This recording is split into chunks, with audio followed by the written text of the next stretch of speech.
Good evening. The regular council meeting of January 6th is now in session.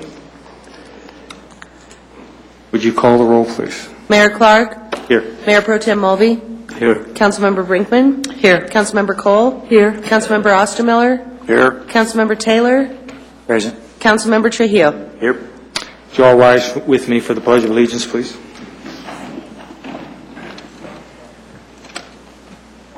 I pledge allegiance to the flag of the United States of America and to the republic for which it stands, one nation, under God, indivisible, with liberty and justice for all.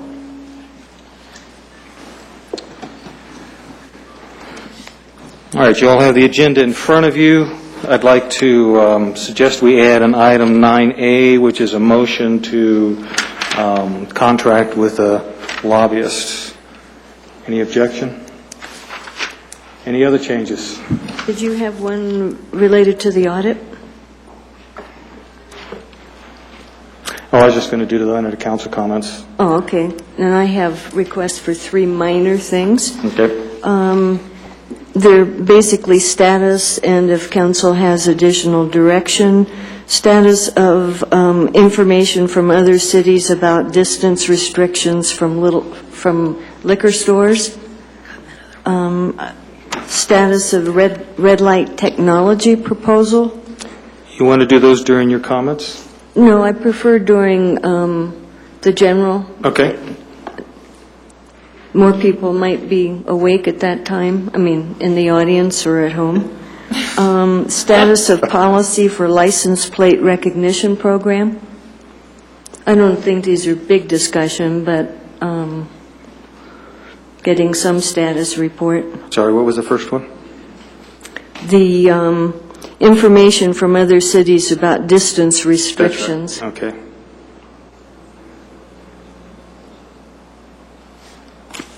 Anything else? No, thank you. Any objections to adding 9B, C, and D?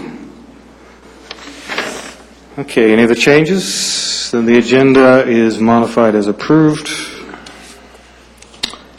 Minutes. We have the minutes from the regular meeting of December 16th. Any changes, additions, modifications? I have a couple. Okay. On page 2, line 34, the word should be plaque, not plague. Okay. And in defense of the clerk, the system she's just learning to use with the Granicus didn't have spell check on it at that time. So it's a nice word, but it doesn't. I enjoyed reading that. On page 8, and I have a handout on this one. If you pass those, and then there's a copy for the clerk and city manager. To correct the original motion that was made rather than having the final version of the motion, it would read, it was moved by Councilmember Cole and seconded by Councilmember Brinkman to select the tire grip with a diagonal pattern at Prince and Main and the pattern in photo A for all the other intersections, and to incorporate the look symbol. Okay.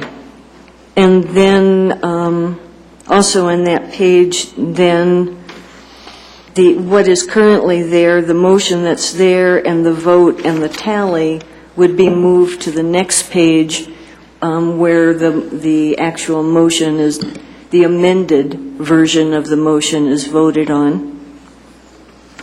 Okay. Then page 9, I believe, just a second. 328, so I'll read 327 and 328, but the changes in the second line. Councilmember Cole asked what the difference in time for completion is for what is asked for in the motion as opposed to just as the intersections are right now, as Councilmember Mulvey would like.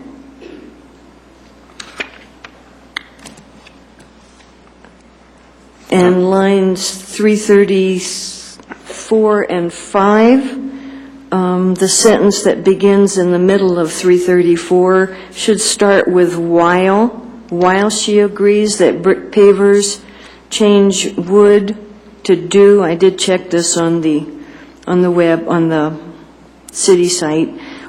Do add an ambience, comma.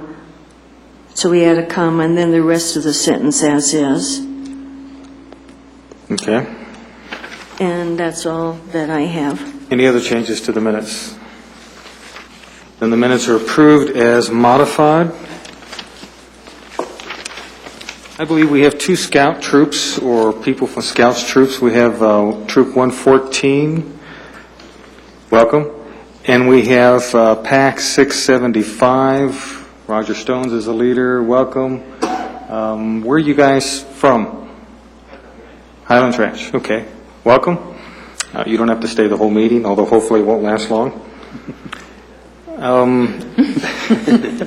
82 employees. I don't, but I think Suzanne does. Thank you, Jim. I'd like to introduce tonight Kirsten Crawford. She is a new assistant city attorney in our office. Kirsten comes from Arapahoe County, where she's worked for the last 5 years. She also spent a couple years with Adams County. She's been in private practice, and she's been a clerk at the Colorado Court of Appeals. Kirsten's specialty has been in employment, litigation, and public safety. I think she's going to be a great fit here. She's been a pretty long-time Littleton resident for the last 10 years, and she currently lives out in Trailmark. I'm very pleased to have her, and I hope you all join me in welcoming her. Welcome, Kirsten. Thank you for coming. And you don't have to stay the whole meeting either. All right, that brings us to guest citizens, and we have Blind Outdoor Adventures. And Councilman Mulvey, if you'll read that, please. This evening, the Littleton City Council is very happy to recognize the volunteers from Blind Outdoor Adventures. Started by outdoor enthusiastic and Littleton resident Steve Berry, the group came together early last year to encourage blind people to experience the outdoors. Steve volunteers for the community in other ways as a former chair of the Littleton Museum Board and still serves on that committee. When Steve moved to Littleton in 1998, he noticed more blind people than he'd ever seen before. He volunteered in 2002 with Foresight Ski Guides in Vail to be a ski guide for the blind. After learning about the Colorado Center for the Blind, he started Blind Outdoor Adventures.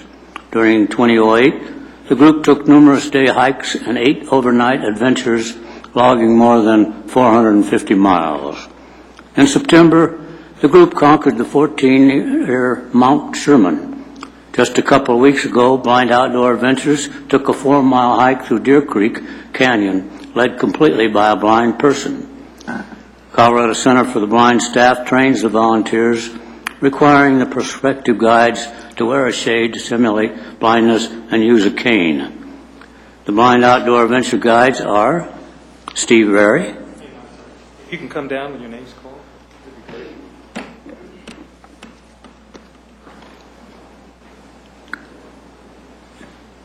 Kelly Sandoval. Kim Parks. Mark Royer. Mary Height. Yvette Lighthouse. Dan Larson. Steve Krochek. And Judy Krochek. Michelle Goodwin. Casey Goodwin. Scott Olson and Peter Cushar. And if I butchered the names, it's the mayor's fault. The Blind Outdoor Adventure participants from the Colorado School for the Blind are Beth Allred, Bruce Stoddard, Mike Shack, and David Neifelt. The Littleton City Council extends its sincere appreciation to the Blind Outdoor Adventure guides and its admiration to the participants and wishes them all well in their future journeys.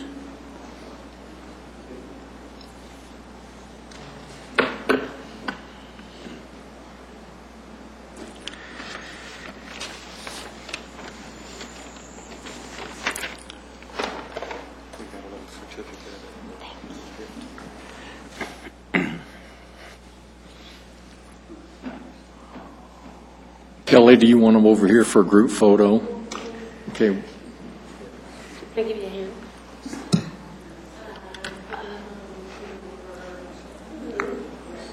I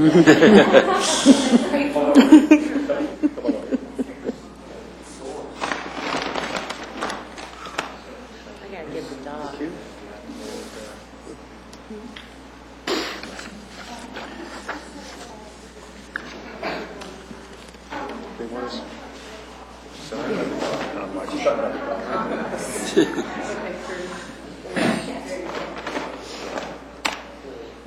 Thank you very much.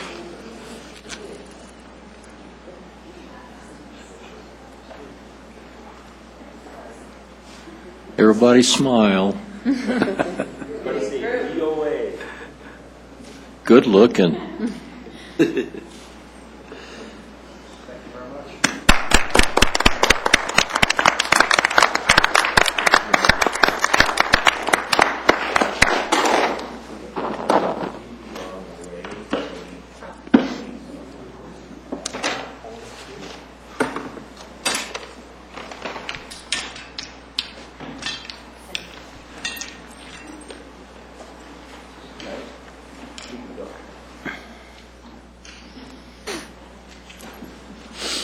Oh, good.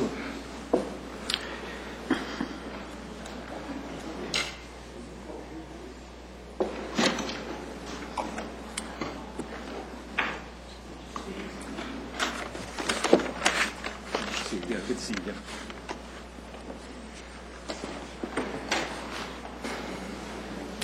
We have no scheduled public appearances, which brings us to the unscheduled public appearances. These are an opportunity for any citizen to come down and express an opinion or ask questions regarding city services, council policies, or any other items of interest. We ask you to limit yourself to 4 minutes. If anyone wants to come down and speak, now would be the time. And seeing none, that takes us... I have one. You have one? Yes. Okay. I have from email. So this is, I'm sharing something from Mr. David Swan, Schwan, a longtime citizen of Littleton who lives in the, southeast corner of Littleton. He had wanted to come tonight to speak himself, but he is much more happily engaged, either traveling cross-country or having arrived to greet his son back from duty in Iraq. So he asked me if I would read this, and this is a nice series of things. I won't read the whole thing, but I'll give you the context. He lives near a commercial site that has garbage pickup, as most sites do, and he's had persistent problems getting waked up around 5 in the morning with the big trash pickup dumpster slamming down and so forth and jarring him out of his sleep and whatever. So on the 16th of December, he emailed council and I believe city manager and some other folks saying he had been waked up at 5:15 in the morning and so forth. So he called the waste management company eventually to report this too early, noisy trash pickup. And they said since he was not the client, they wouldn't or couldn't do anything about it. So he probably wasn't real cheerful about it. Then on the 23rd of December at 4:56 a.m., he got waked up again, in this ongoing waking up, and I guess it was about more than he could take. So he emailed council and other folks, including Chief Coogan and a couple other people in the police department, and I'll read just a little bit. Please help. This morning's waste management wake-up came at 4:56 a.m. at the same location as each of the many previous Tuesday mornings. I've not called the Littleton police at the time of the violation since the waste management truck is gone by the time I put on my glasses and find a phone. Again, I believe this problem can be ended with a call from either the police or the city. Dave Swan. And Chief Coogan replied to him very nicely. Sergeant Sutherland will be contacting you on this matter. We will help to resolve the issues for you. So on December 31st, Dave emailed back to Chief Coogan, I wanted to let you know how pleased I am with the timely and professional work by Sergeant Sutherland in resolving this problem. Sergeant Sutherland called to explain his plan of action and called the next evening to follow up on the results. I'm truly impressed by Sergeant Sutherland's work. Thank you for taking this problem seriously, Dave Swan. Now, I was happy to tell him that I would go ahead and read this tonight on his behalf because it illustrates, I think, that if people will let city and or council members know, or combination, that they have a problem, the city will do its best to try to resolve it to citizen satisfaction. And anybody out there watching, I hope you keep that in mind and not think, well, why doesn't somebody do something about it if you haven't let us know? So again, I think the kudos are very well deserved, and I'm pleased to share this. Thank you. Anyone else? That takes us to our consent agenda item. We have one item on the consent agenda, which is a resolution approving an intergovernmental agreement between the City of Littleton and the County of Arapahoe. Would you read that by title, please? Thank you, Mayor. This is an intergovernmental agreement between the City of Littleton and the County of Arapahoe to co-locate city equipment associated with internet optical access. This is an agreement that allows us to co-locate some equipment in the Arapahoe County building. We have an optical connection between our building and their building, which will then allow us to procure internet access for the city at a cheaper rate. So I'd like to pull this just so I could get a couple of pieces of information on the record, since it's not in the agenda attachment. Okay, this is the only item, so it's pulled. Now ask your question. Eric, were you going to, Ken, were you going to come down?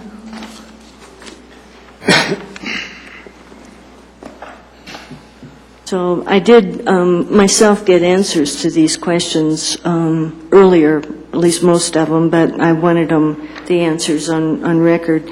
It's my understanding that we'll save about $18,000 a year. Is that correct?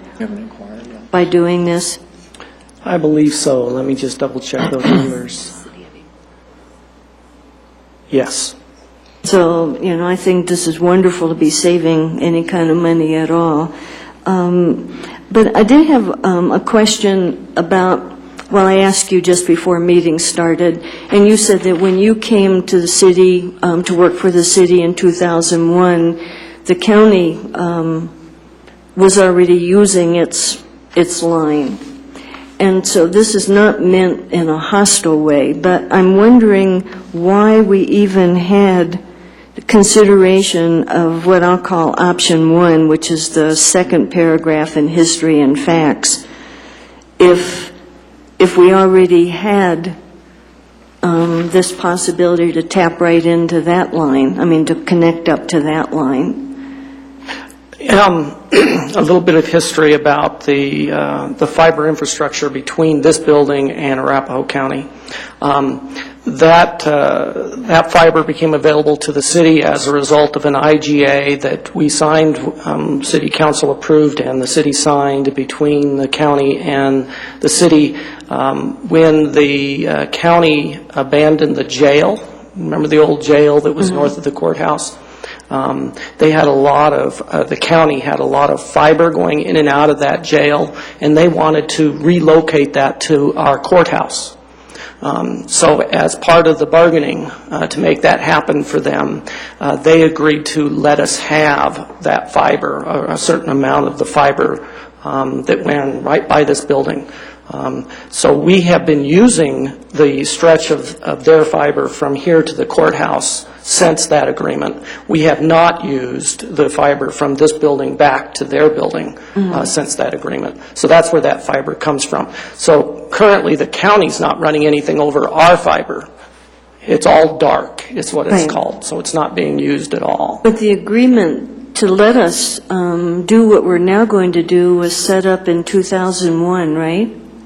The initial Did I agreement to give us misread? the fiber was set up in 2001, correct? Oh, but not the actual sharing the way we're now going to do? That's Okay, right. Okay, so That's see, right. I didn't fully understand that, and I wanted to get that clarified.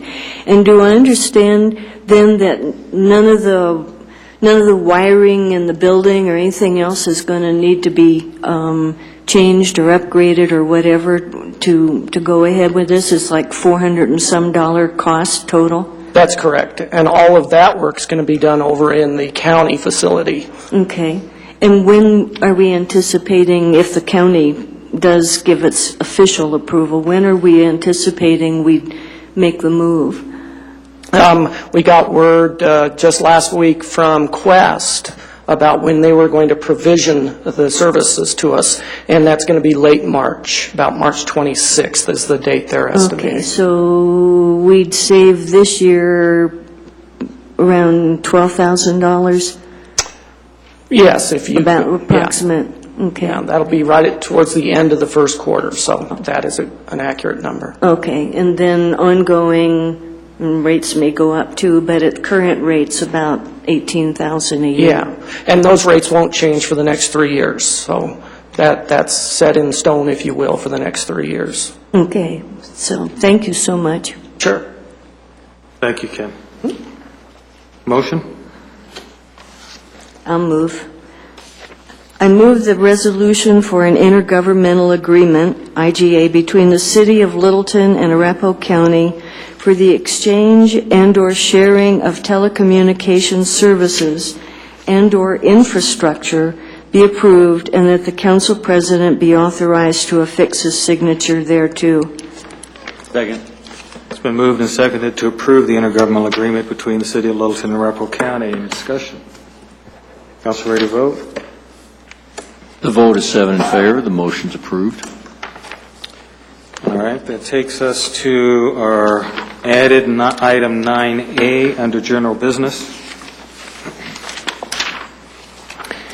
And council, it came to our attention a week or two ago that the Representative Kerr was going to introduce a bill to the state legislature that was basically specifically targeting us on rates. You have the communication in front of you that describes what we know about the bill and our concerns about that. This is, as you know, one action on a long series of actions that have been taking place for approximately a year now on this. My recommendation is that we hire a lobbyist to help us in the legislature on this particular bill. The parts that we know about the bill, and we haven't seen the bill, so we're not exactly sure, but from what we know about the bill, from an exchange emails between the lobbyists that the districts have hired and Joe Rice, is that they want to limit costs, at least for outside users, to actual rates to actual cost of service. We know from a previously submitted contract change that they sent to us that they want to define actual cost of service to exclude debt service. If that happens, that means that the debt service amount each year above what's being serviced by tap fees would then be borne by the City of Littleton residents that we bill for sewers, which isn't even all the City of Littleton residents. Since tap fees have been running somewhere around $500,000 to $700,000 a year, that means that we would have an additional amount of expense of $3.8 million to $4 million a year that then would be borne by Littleton residents. That would more than double their bill. So I think it's probably in our best interest to oppose this based on what we know right now. Jim? Doug, you put in here, the estimated cost is about $15,000. Is that for just lobbying on this one bill, or is it for hiring him to represent our interests for the entire session?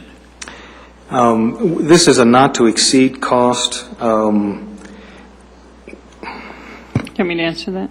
Sure, please. I've called a couple different lobbyists, one that was recommended by CML and one that I've worked with other entities in the past.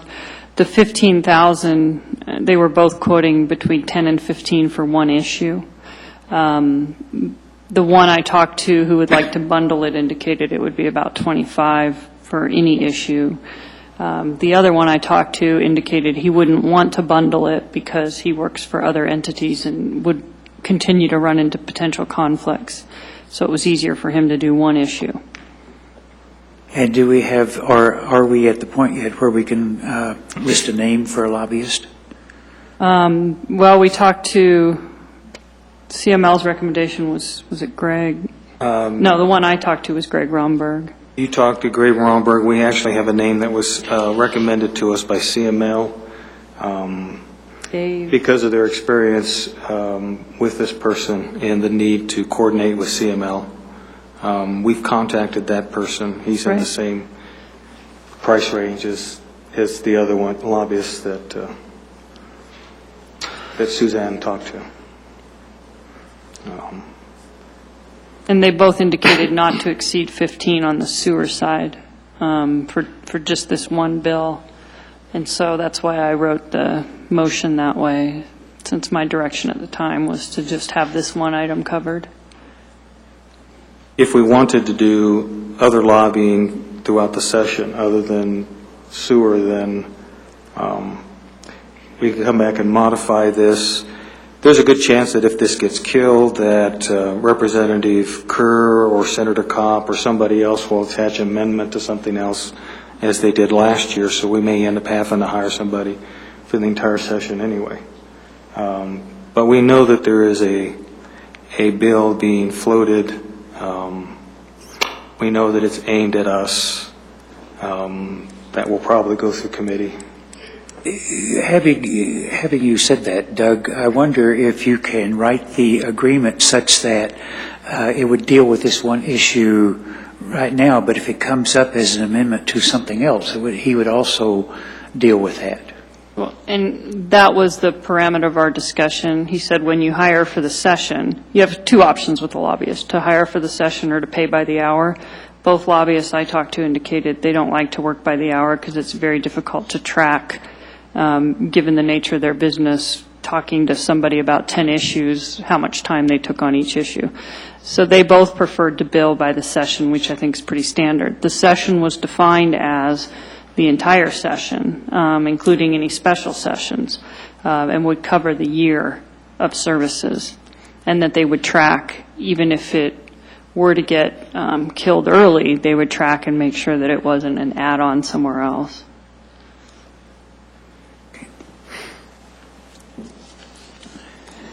Further questions? I have a motion. I move that the City of Littleton enter into a professional agreement not to exceed $15,000 for legislative lobbying services. Second. Been moved and seconded to enter into a professional agreement not to exceed $15,000 for legislative lobbying services. Any discussion? Council ready to vote? The vote is 7 in favor. The motion's approved. Okay, that brings us to item 9B, which is a update on the distance restrictions in other cities for liquor licenses, if I've got that correct.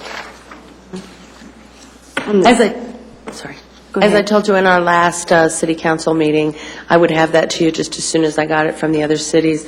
I have an email out on the clerk serve, and I only got one response from Commerce City.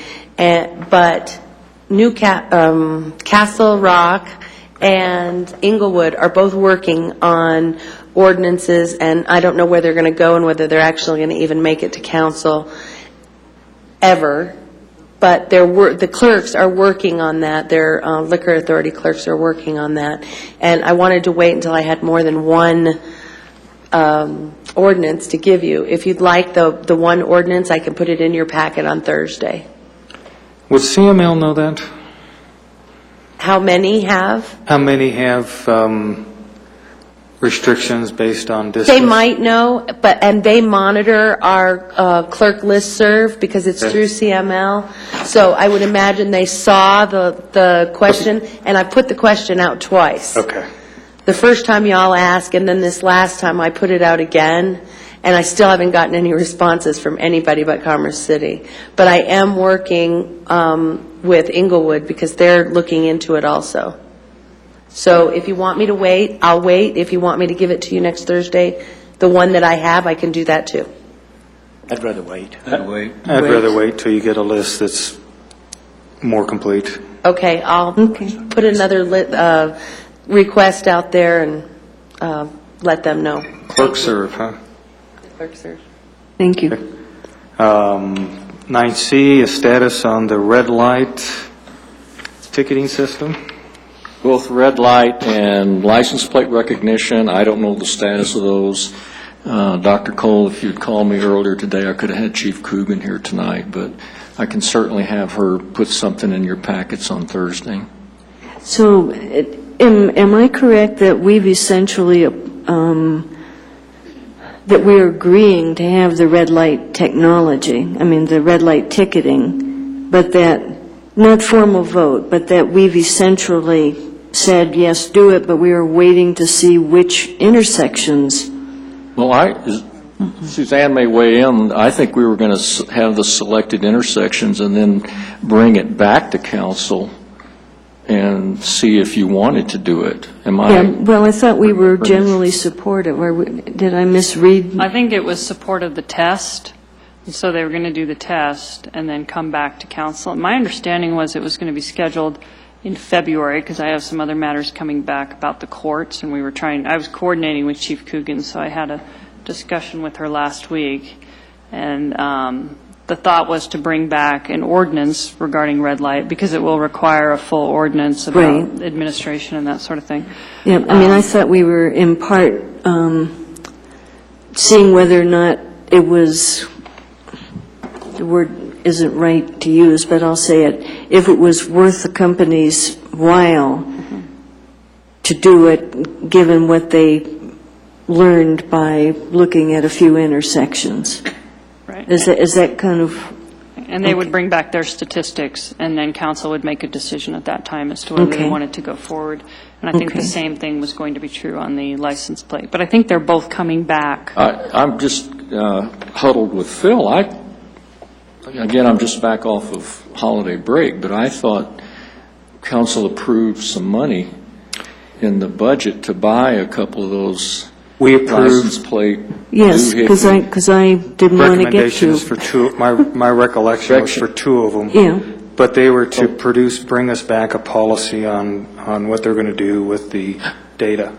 Before they purchased it. How long they keep it. Okay, so it's the policy, not the actual purchase of the technology. Yeah, I think I said the status of policy. Okay.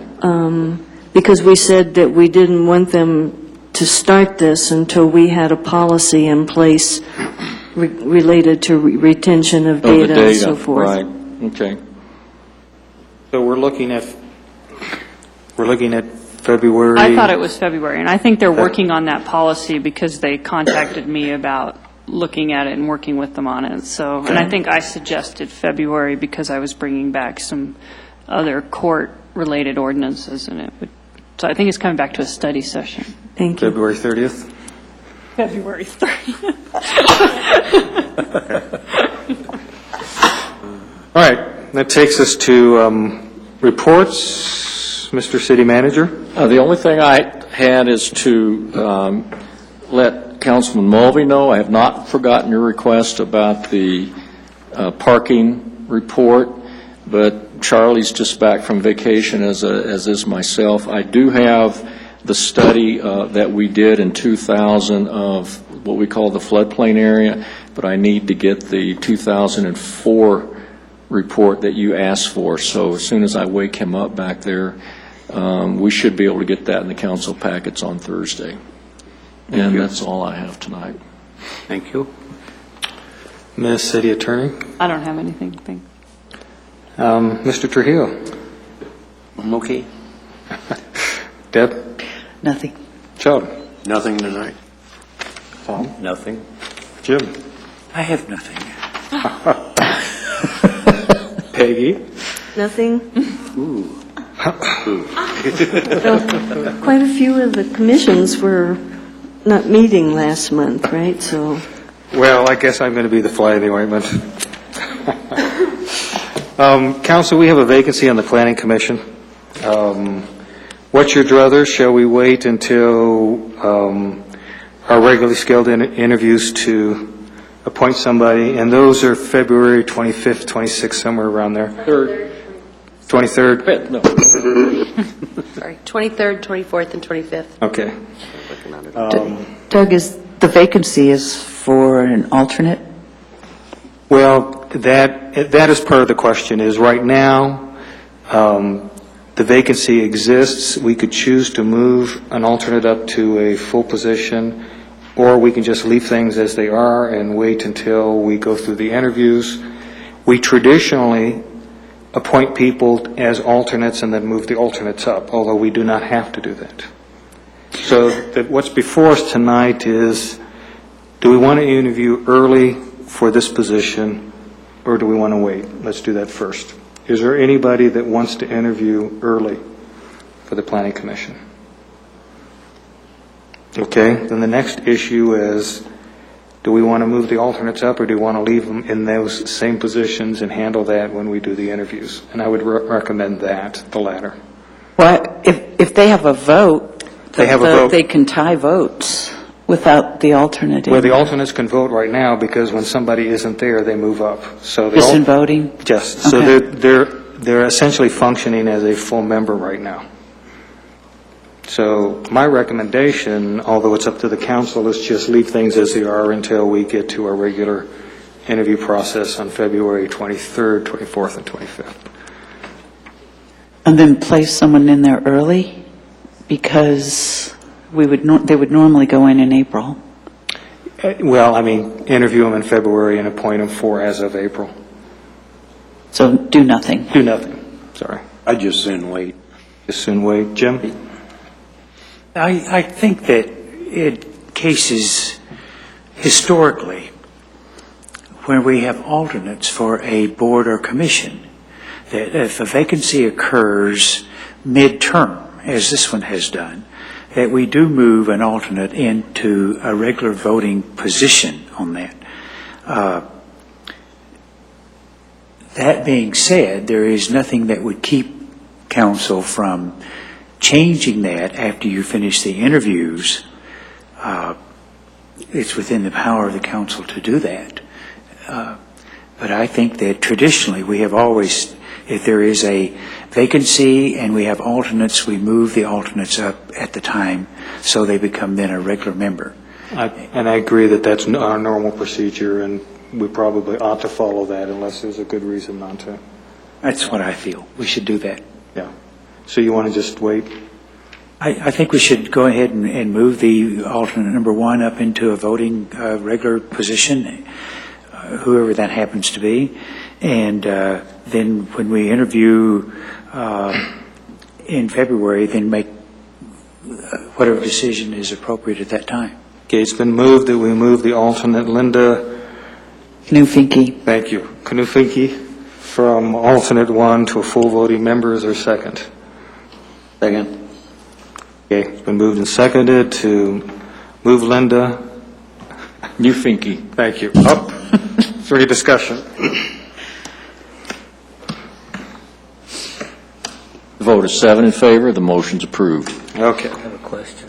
Yes, sir. Do present members of a board have to be interviewed again if they're up, if their term is up? Do they have to come in for an interview? Well, that's something that I guess we will decide when we go through the interview process. You can express an opinion. Yeah, well, I don't think if they've been on there for 3 years or 6 years that they need to be interviewed by us again. I would concur with that. I think when we get close to the interview, we will get, I assume, applications. I don't know what the cutoff date is for the applications. January 30th.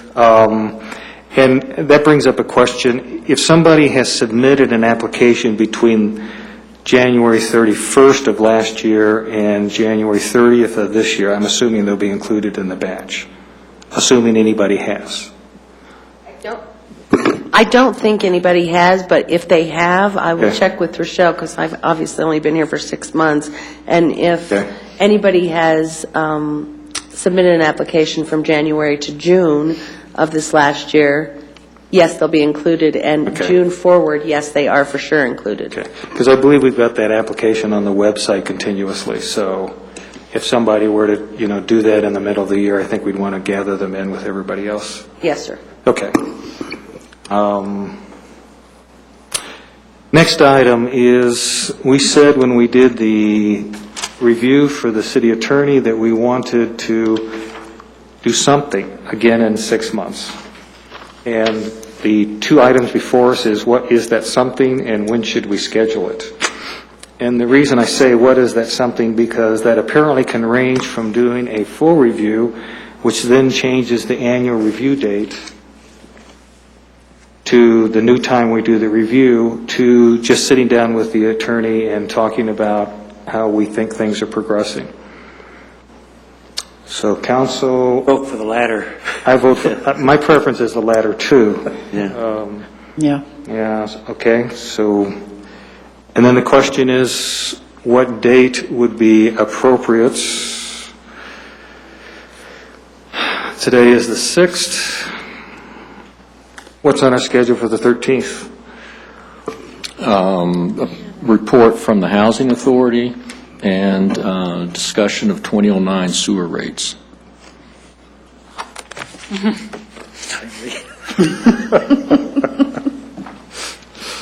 Okay.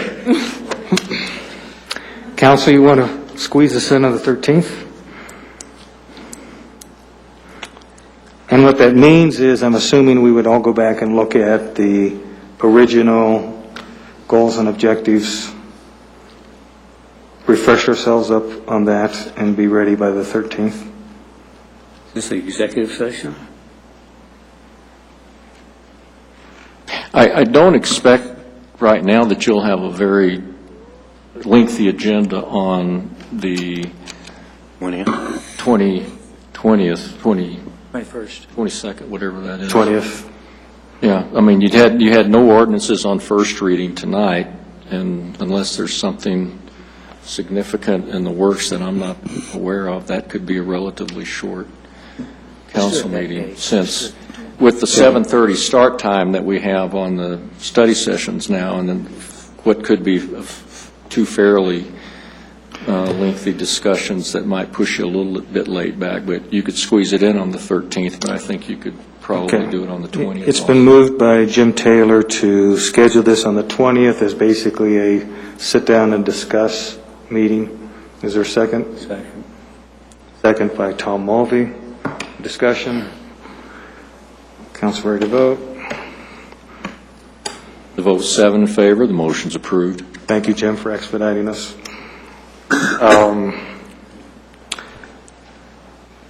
In the Audit Committee met this afternoon with Bondi and Associates for the first status for the 2008 audit to take place. One of the issues that came up was depreciation and how that appears in the comprehensive annual financial report. And the issue in the meeting that triggered the discussion was on the storm drainage system, because we show a negative assets in the storm drainage fund that apparently is being caused by depreciation, even though we have positive cash in the storm drainage fund. And in fact, the cash and fund balance has been going up, which led to a discussion of what exactly do we do with depreciation. because we value our assets, which includes the asphalt and the street and the sidewalks and all this other stuff, and then that appears as total net assets, which are bundled up with actual money, and then depreciation is subtracted out of that. What the auditor said is that there's another way of doing this that's acceptable to GASB, which is the Government Accounting Standards Board, and that is basically an asset management system where we value or rate our assets once every 3 years, and we establish basically a threshold at which the asset needs to be replaced or repaired, and then we're measured at whether we are complying with that threshold. What that would allow us to do is more closely relate items that appear in the CAFR with line items where we're actually budgeting cash. And an example is on the streets, we have the streets totaled up as an asset value, and then we depreciate the streets over some period of time, depending on what Charlie estimates the street life would be. So we have total assets, which are all the street values. If we could get somebody to buy them, we then subtract the depreciation amount, and what we're supposed to be doing is comparing that amount of depreciation with the amount of cash or money that we budget for maintenance. So for streets, our street budget comes from the Special Projects Fund, which we have about $1 million a year, that we have a repaving amount, and then we have an asphalt fund that's apparently in the general fund that's $300,000 to $600,000 that covers the cost of asphalt that's used by city employees to pave streets when we're paving them ourselves. So if we're trying to manage depreciation, what we'd have to do is match up those line items of expenditures for maintenance against depreciation and seeing if we're spending enough money to depreciate it, which, as you can imagine me describing it, is a rather complex thing to do. So what the committee wants to recommend to the council is that we ask the staff to explore what the options are with going to this alternate method of accounting to take care of the assets. And what Doug Farman said that would involve would be talking to other cities. Fort Collins does that. Broomfield does that. Inglewood tried that and went back to depreciation. Apparently that would require the Public Services Department, the Streets Department, to start using features of a street management system that they currently have that they're not using, and it may have some other ramifications. Then John has some concerns on whether that would limit us on being able to modify the budget to handle downturns in revenue, because if we say that we're going to maintain facilities at a certain threshold level and we run out of money and don't do that, if that happens 3 years in a row, then we have to switch back to the depreciation. So I think we'd want to look at also what the policy ramifications of that are. But we wanted to bring this back to council to see if council was willing to expend the staff time to look at what the pluses and minuses would be of going to this method of evaluating our assets and handling it into the accounting documents that we get. I see. Jim? What would be the timeline for trying to get a report like this back to us from the staff? Well, my guess is it would probably take them a couple months. So, and if we went to some type of alternative method for doing this, would that have any impact on the finance department's ability to continue to receive their outstanding awards that they've been receiving in the past? No, this is an approved method that allows us to continue to get an unqualified audit opinion. There may be implications of additional staff time required to do an assessment of the assets. We don't know that for sure. And that would be part of the evaluation they would bring back to us.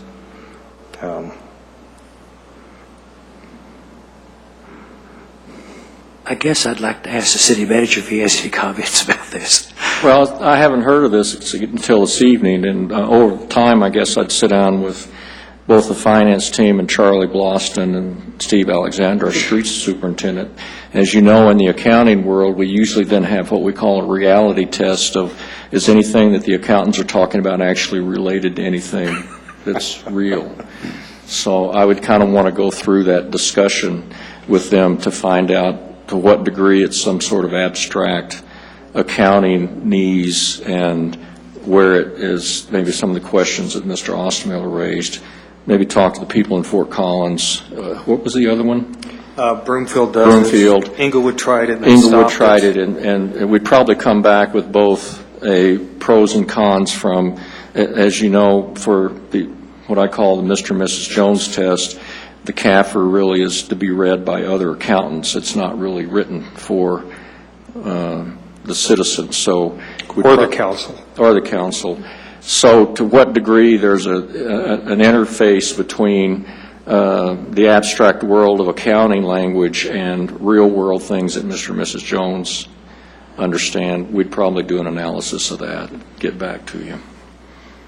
I guess having heard that, maybe we should have that type of report given to us before we make a decision whether to go forward with exploring this alternative method or whether to continue with the depreciation method. Okay, perhaps it would be good to have a study session topic where Doug Furman can go over what the depreciation means in the CAFR and how we're supposed to be looking at that and how... That'll pack them in. Yeah. And as you know, we've had this discussion before. This was a big national discussion. Depreciation, quite frankly, means a lot more in the private sector where there are tax consequences. But in the 30,000-foot world of the accounting gods who sit in New York, they had determined that should be done for non-taxable entities also for a variety of abstract reasons. So well, we can go through that. I was going through the process of expressing my undue admiration for depreciation to the auditor, and he reminded me that there are actual real reasons why depreciation is in there, and there perhaps were reasons why we ought to be paying attention to it, which is what led to the discussion of how that relates to the way we budget. He agrees that we need to do cash and accrual, and there has to be some sort of synthesis between the two. So it might be worthwhile, and maybe we ought to get him in here to... Well, and certainly there are cases, there are cities like Chicago and New York that have 300-year-old sewers. Yes. And so, but to what degree you either, well, let's just say we'll give you a report back on that. John? Yeah, I think one of the other issues that came up in the discussion, this applies to all assets. So it includes the city center, the library, the museum. Are we spending the money to maintain those at a specific level? And, this building has been pretty much maintenance-free.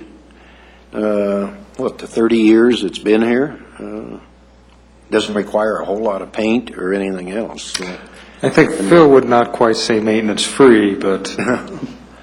I mean, speaking in terms of dollars, we haven't had... Yeah, so what you're saying is in terms of if you were to just have a straight line or whatever you want to say, a straight line, or in the private sector, they're more interested in accelerated depreciation because you may have seen that's part of the President Obama's tax package because it has significant tax consequences. But in some instances where you're maybe just doing a straight line depreciation, it may or may not relate to what's actually happening to the facility. But it's certainly an interesting conversation to have, and I think it's something we could have as a study session. And then council can weigh the pros and cons. Obviously, apparently either method is acceptable, and so I don't know that there's going to be any clear, bright, black and white answer on this. It's probably a matter of preference, but we can certainly talk about if there seems to be, and maybe we can survey some other cities and see if there's more of a pattern rather than the small sample that he mentioned to you today. Well, I believe everybody in the room agreed that the depreciation is the easiest method because you just take the values divided by a certain number of months. But the question becomes how well can you tell that you're keeping your assets maintained and up to snuff. All right, if you can add that as a study session topic, that'd Yes, be sir. great. The last item is I got an email from somebody that goes to St. Timothy's Episcopal Church that was talking about soup kitchens. They wanted to do a soup kitchen. They thought that St. Timothy's wasn't the appropriate location. Perhaps that would be the Presbyterian Church, which made me wonder, do we not already do that in Littleton? Because I'm aware of at least one church on Orchard, right at Broadway on the south side. I can't remember the name. They run a food bank out of the basement at that church. Mark Bell goes to that from Hoodlum. Let me run that past the zoning people. My guess is it may be, and it depends. In some of the PDs where we have churches, it enumerates the uses in there. I know we've had some where we can have, they have daycare, they have educational uses. In the standard straight zone districts, we'd have to probably go and look and see. So my guess, Doug, is it's probably a mixture of maybe straight zoning, what it permits, and then maybe some of the PDs where it may be more implicitly described. But I can certainly ask zoning to give us a... Well, I was thinking that if we have soup kitchens already or something like that in Littleton, it may be better to direct this person in this church to help with that already existing one rather than to create another one. And so I was wondering, is there a network that we can go to find out what sort of charity services or other entities are doing things like this? Well, why don't we Phil's just suggesting that we can survey some of the churches. Okay. And why don't we just do that? We'll just kind of do a survey of churches and find out. And if you can send an email to me and the rest of the council when you find that out, that'd be great. And then I can let this person know. Sure. Alrighty. We have no Dr. Cog report, I assume? We do. Oh, we do? I mean, we had a meeting since our last meeting. Okay. At our meeting in December, we had a public hearing on the MetroVision assessment report and amendments to the MetroVision 2035 Regional Transportation Plan and its air quality conformity documents. There was no public testimony. We adopted a policy giving the criteria to our lobbyists for the upcoming general session. We set a public hearing for the Clean Water Plan to be held in January. We had a report on the Regional Transportation Authority survey. If you recall, Council, I sent you out a little memo about RTAs. Out of the 56 members of Dr. Cog, they got 20 responses back. Only about half of them were in favor of some kind of RTA, and about half of that half was concerned only with regional or corridor-wide RTAs. And where this is going to go, I have no idea. We did receive a report on a new modeling that Dr. Cog has developed that will evaluate the impacts of development patterns and transportation infrastructure. So it'll be a great boon to our community development department to tap into that if we have a project that comes to us that would be development or new transportation plans and how it will impact our specific region. And we voted to join the Colorado Association of Regional Organizations. And Jim, just for the benefit of our audience, would you explain Dr. Cog in a few short words and an RTA? Dr. Cog is the Denver Regional Council of Governments, and they put out a survey asking if we would be interested in forming a regional transportation authority. That was about it. And the scouts are leaving you on that one, Jim. This is so exciting. Okay.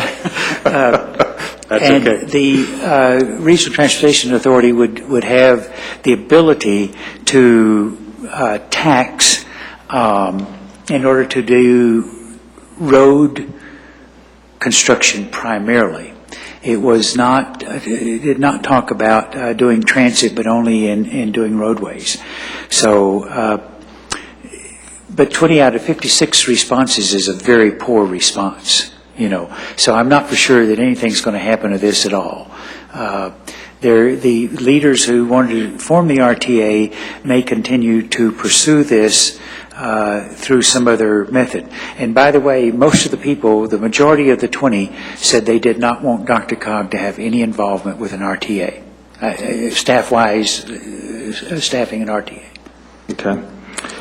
Council, I believe that it's been requested that we might want to go to an executive session. John, do you have the magic card? Before I make the motion, I would ask if we could also add legal advice regarding the sewer plant Sure. as a discussion.